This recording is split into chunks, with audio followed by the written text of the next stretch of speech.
Hello students, how are you all? I hope you all are doing good. Children, as you all are aware that we were doing chapter 7 getting to know plants, and in this chapter we have finished with the explanation of this chapter as well as we have finished with the keywords of this chapter and summary of all. Even we have taken one virtual tour to learn the different parts of leaf. Today children, we are going to start with NCERT book exercise of this chapter, and we will be seeing different questions which is given in your book, that is the NCERT. So NCERT book exercise we are going to start today, and we will be discussing as well as in the question which wherever you require that I'll write the answers, then I'm going to write the answers also. Now let's start with question number 1, that is correct the following statements and rewrite them in your notebook. Question 1 is correct the following statements and rewrite them in your notebook. Now you have to correct the given statement, and correct statement you are going to write it in your copy also. A, question number 1, A, we are going to do A part first. A part says stem absorbs water and mineral from the soil. A part is stem absorbs water and mineral from the soil. Is it correct? Stem absorbs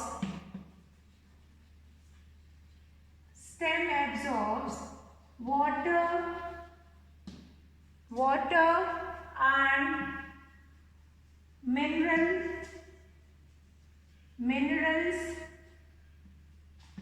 from soil. So what is incorrect in this statement? Stem absorb water and mineral from soil. Since we have studied functions of each part of plant, so if you will read it out, that absorbing water and mineral from soil. So which part of plant is doing this function? Absorbs water and mineral from soil. Which plant do this function? Which part of a plant is doing this function? So here in the answer you are going to write stem does not absorbs water and mineral from the soil. Stem does not absorbs water and mineral from the soil. That absorption is done by roots. So the correct statement is roots absorb water and minerals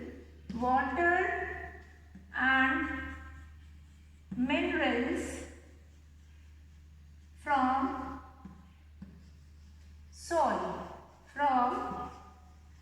soil. So here what is the correction here? Roots is the correction. That roots absorb water and mineral from the soil. So in this way you have to do all rest of the part like A, B, C, D. 4 parts have been given. So absorption of water and mineral from the soil is the function of root. So this will be your A part. Now B part. Let's see B part. Now what is that B part says? For this only I was saying you that you just watch the previous video. You must be knowing about the functions, and you must be knowing about the functions, what are the different functions and parts of that plant. Question number 1 B part. Leaves hold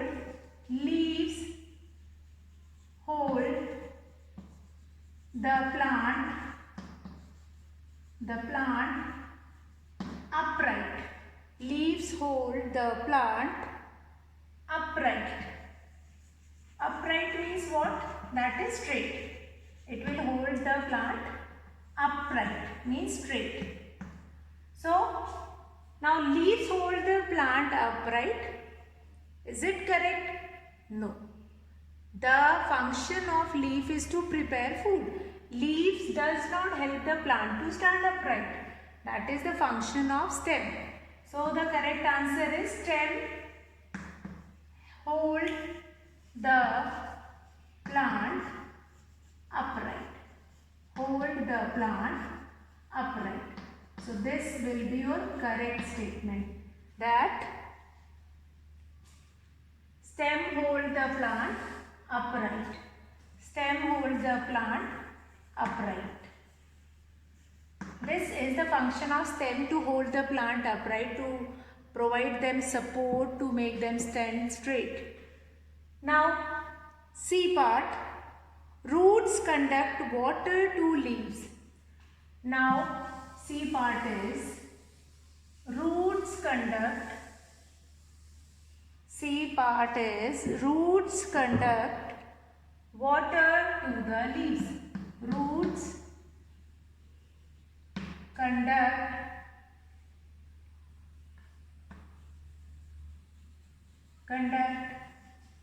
water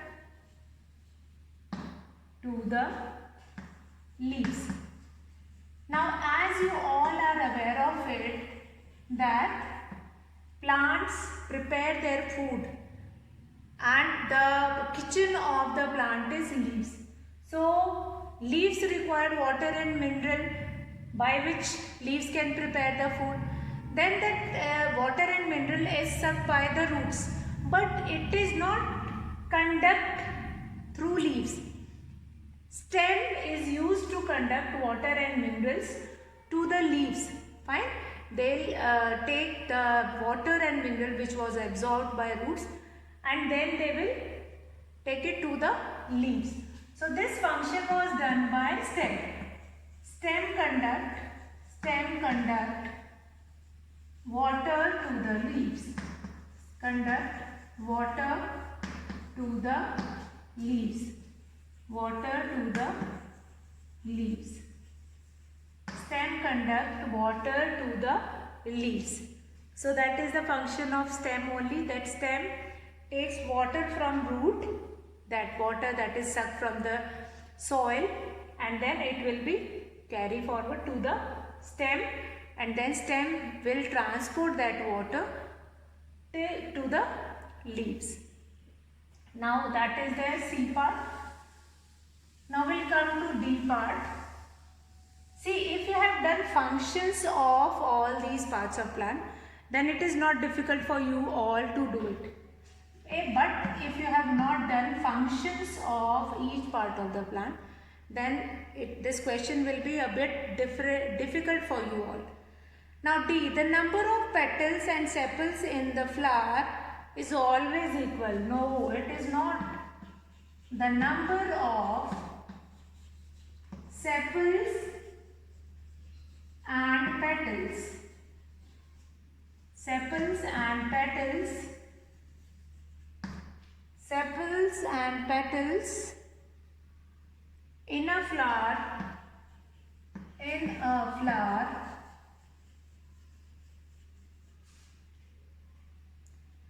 is always equal.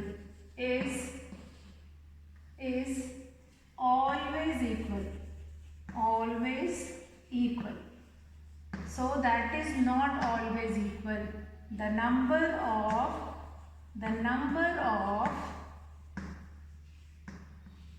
sepals and petals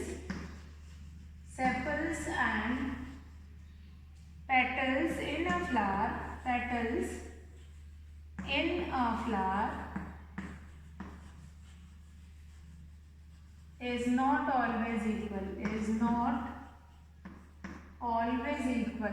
Fine. Since in any plant, if you will find it out, now the number of petals and sepals cannot be same, not always equal. So in a flower, you can find it out. In any flowers, there are 1, 2, 3 petals were there, but there are more sepals. So the number of sepals and petals are not equal or not always equal in both. So that is your D part. Now E part. E part is if the sepals of a flower. Now E part. I am going to write down only answer here. Question you can write from the book. Now E part is what? E part says, answer I am writing here. E part is, that is, if the sepals of a flower are joined together, its petals are also joined together. So is it happened? No. If we join the sepals, then also the petals will be different. Fine. Sepals are the green leaves which provide support to that flower, and petals are the colorful leaves of the flower. So it will not provide any kind of support to it. Fine. So here join together. So if the sepals of a flower are joined together, its petals are not joined together. Similarly, if the petals of a flower are joined together, then the pistil is joined to the petals. Now pistil, what is pistil? Pistil is the female reproductive part. So that is joined together. No, that will not join together. That will be, that is already joined together. Fine, so that is not related to it. Fine, petals are joined together, then that part also joined. No, that is open inside it. That is why that reproduction will happen in there.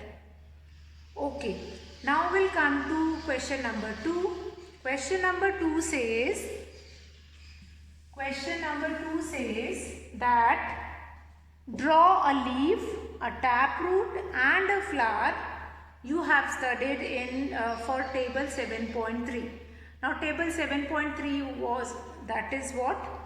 Table 7.3 it is, that is you are going to make the structure of,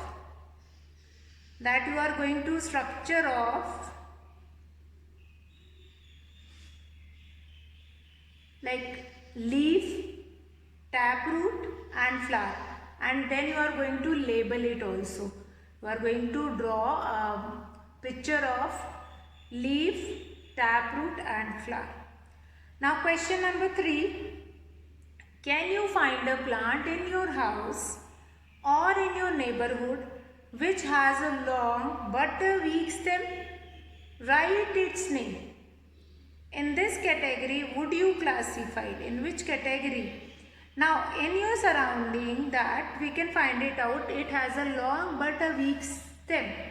So, long means it can be lengthwise also. It can be long according to height also. So, in which category would you classify it? So, which has a long but a weak stem. So, it can be creeper, it can be climber. So, it can be creeper only. And then write its name, like you can write watermelon, or you can write pumpkin, or you can write money plant also. So, in which category we are going to classify? We will classify it into that is creepers and climbers. So, that is question number 3. Question number 3, we can write an example of money plant. Money plant.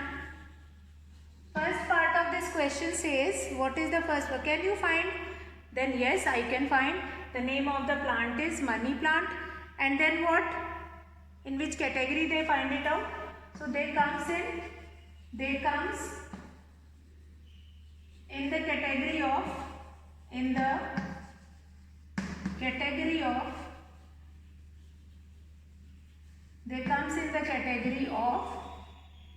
in which category they comes? They comes in the category of, yes, they comes in the category of climbers. So money plant we can find it out in our surrounding also. That is quite available in our surrounding and we can find it out easily. So that comes in the category of climbers. Since climbers also have weak stem, they do not climb without any help of any other any plant help. Without any help they cannot climb the up. Now we'll come to next, that is question number 4. What is the function of a stem in a plant? Question number 4 says, what is the function of stem in a plant? What is the function of, question number 4, function of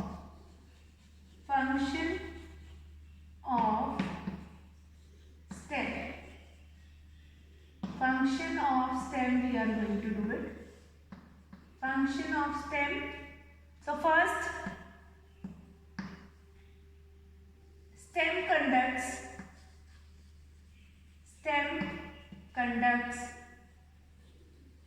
water and mineral. Stem conducts water and mineral to the leaves. Then number 2, stem helps or it helps. Stem helps or it helps to stand the plant upright. To stand the plant upright. It provides support to the plant. It helps to classify the plants into herb, shrub or tree. So these all are the functions of stem. So these two are the basic function. First, it conducts water and mineral to the leaves. Number 2 is stem helps to stand the plant upright. So that is there, that is question number 4. Now question number 5, which of the following leaves have reticulate venation? So this you are going to find it out yourself. Wheat, tulsi, maize, grass, coriander and China rose. So you do not have all these leaves, you will be getting in your surrounding. China rose, I have shown you, that is in China rose we have reticulate venation. So China rose is clear to everyone. Now we have coriander. In coriander you are going to, that is dhania. In that you are going to find it out, that which kind of a venation we have. Now we'll come to next question. Question number 6. Question number 6 says, if a plant has fibrous root, what type of venation do its leaves likely to have? Now plants have a fibrous root. Then if a plants have a fibrous root, like we can take here example of, that is coriander leaves or coriander. That coriander plant is having fibrous root. A bunch of root we can see in their roots. That is all the roots are of thin size and then they were separated. So what kind of a venation are there in their leaf? So they most often they have reticulate venation.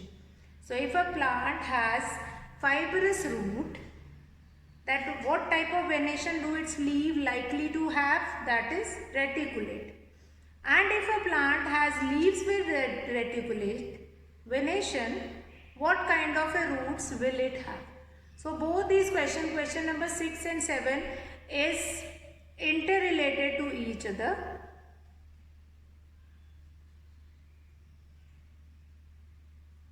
So here I am going to make you write one important point that will help you to find it out, that fibrous root have what kind of a venation and reticulate venation, if we have taproot, then what kind of a venation we have.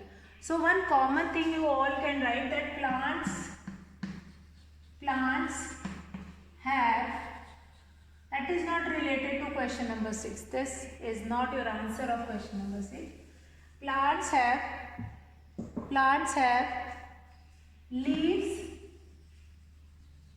with reticulate venation,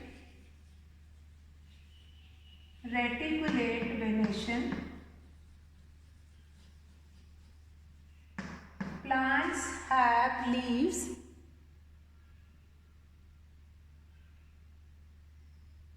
plants having, so here you are going to write plants having leaves, plants, important point, this you are going to now note it down somewhere, plants having leaves with reticulate venation have taproots, have taproots, have taproots. Then while plants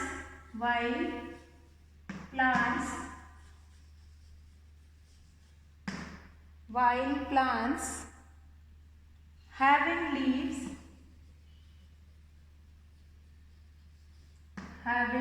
plants having leaves with parallel venation,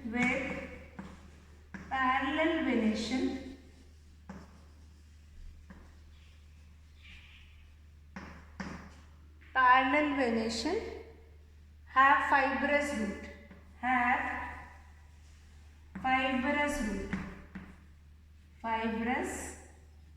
roots. So what do we understand? That plants or leaves of the plants which have reticulate venation, they have taproot. Reticulate venation have taproot, and parallel venation have fibrous root. So what do we understand here? Reticulate venation have taproot, and parallel venation have fibrous root.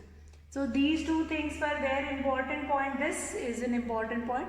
Sometime in the paper it is asked, or sometime in the questions it has been asked that there is a plant whose leaf has parallel venation. So what kind of a root they have? It is not necessary that in your book it is given only of fibrous root, then you have to do about fibrous root only, so that you can remember that parallel venation, leaf who is having parallel venation is having what kind of a root? That is fibrous root. And a leaf which have reticulate venation, it has taproot. So a plant which is having reticulate venation has taproot. Now we'll come to next question number 8. Now with this statement is as important. Like this statement, using this statement you can do both of the questions. Question 6 also, question 7 also. Now question number 8 is it possible for you to find it out whether a plant has taproot or fibrous root by looking at the impression of its leaf? Yes. So this question 8 is also helpful, or this question 8 can be done with this only. These two lines which you have written, like reticulate venation have taproot. Plants, those who have reticulate venation, they have taproot. And the plants which have parallel venation, they have fibrous root. So with this we can do our question also. This question 8 also. Now in question 8 it is asking that is it possible for you to find out whether a plant has taproot or fibrous root? Yes, we can find it out by looking at this. If looking at the leaves, you can find it out that plant is having taproot or fibrous root. If that leaf is having reticulate venation, you will say that plant is having taproot, and parallel venation, then it has fibrous root. Very simple. So with these two lines you can do question number 6 also, 7 also, and 8 also. Now we'll come to next question number 9. Write the names of the part of a flower. So this we have already done. So name of the parts of the flower you can make it. Question 10. Which of the following plants have you seen? Of those you have seen which one have flower. So you have to, first of all, the plants which I have seen, that you are going to write, and the plants which have flower, that you will write. Now this question number 10 will be different from individual to individual. Might be I have seen some plants, but that plant you have not seen. So that will be, differentiation will be there in this question number 10. Now question number 11, name the parts of a plant which produce its food. Name this process. Name the parts of a plant which produces its food. Name this process. Now the part of a plant which produces its food, that is leaves, and this process is known as photosynthesis. From such a smaller class we will be doing this. So in which part of a flower you are likely to find the ovary? So in the part of pistil we will be finding the ovary. In the part of pistil we will be finding ovary. So in the pistil, yesterday also I have told you, in the pistil we have stigma, the open mouth, then we have style in which the that ovules or anther enters, pollen grain will enters through that style, and then it will goes into ovary where already ovules are there. Then this pollen grains mixed with ovules. So pistil is the female reproductory part in which you might be getting the ovary. Now question number 13, which is your last question of this exercise, NCERT exercise, that is name two flowers each with joined and separated sepals. So two flowers each with joined and separated sepals. So you have to write examples of two flowers. So children, in this chapter it is very important to know parts of leaf, then parts of flower, different parts of plant, how they are useful, what are the functions of these plants. All these things are very important. You just go through that chapter and you just find it out that how much you will be able to understand. Queries we will be taking in the online class. You just go through this video, what exercise we have done. Very simple exercise it is, that you can easily complete it yourself also. Since I have done all the questions in the video, you just go through that video and keep on writing the answers also. It is not like that, like 30 minutes you will be eating your food and then you are watching the video. You can kept your video when you are you have in this mood to study science. So you just switch on the video and then along with that you can do your question answers, exercise, whatever problems you are facing in that questions, and how much you will be able to understand that chapter. So all these things are very important related to that. Now with this children, we have finished our chapter 7. So certain more questions we are going to take it tomorrow, extra questions. We'll be discussing tomorrow, and after that this exercise or this chapter 7 will be finished, getting to know plants. Very important, very interesting chapter, and certain more questions we will see tomorrow. After that we will be finishing this chapter 7, getting to know plants. Even in online class you can ask the queries related to it. Now children, I will be finishing the class for today. What is homework for you today? To do chapter 7 NCERT book exercise in your notebooks and complete that exercise. Now now the next chapter 7, after chapter 7 tomorrow we are going to start chapter 8, and what we are supposed to do it in that we will find it out tomorrow. So today I will be finishing the class here. I hope you understood all the questions. So that's all for today, children. Have a good day.